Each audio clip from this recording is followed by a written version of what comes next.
Lanean ari zara. Lankide batek laneko istripua izan du.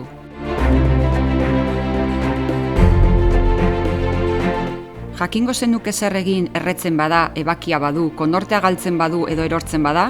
Lehenunean egiten dugunak istripuaren larritasuna eta ondorioak arindu ditzake. Eta litekena da, hori zuk edo haren aldamenean dauden pertsonek egindakoaren araberako izatea. Edukator mutualearen programa bada. Laneko istripua dutenak edo inguruan daudenak trebatzeko. Ondorioak eta arazoak ahalik eta gutxien izan daitezen.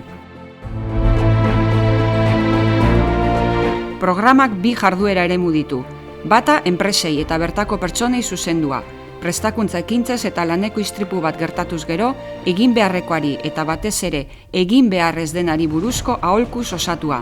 Bestea, pazienteei eta zaintzailei zuzendua, laneko istripu baten ondoren sendatze prozesua hobetzeko, oinarrizko prozedura eta ohitura higieniko sanitarioak zabalduz. Edukator programak argi dauka informazioa tresna garrantzitsua dela osasun prozesu bati ekiteko orduan. Mutualian informazio hori osatu nahi dugu euskarri desberdinen bitartez, posterrak, bideoak, triptikoak eta bar. Komunikazio argia eta hizkera erraz eta ulergarria erabiliz.